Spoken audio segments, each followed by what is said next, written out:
So yun na nga guys. Are you doing this too? Pag kumakain kayo ng melon. Ako guys, ginagawa ko yun. Ayan. Sarap to guys. Try nyo. Try nyo. Try nyo. Ay guys, sarap nito guys.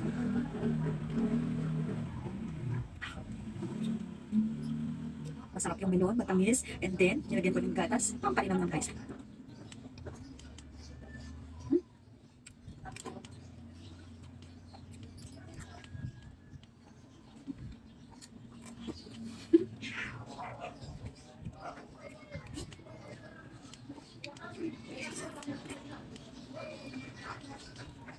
Undusin lang guys.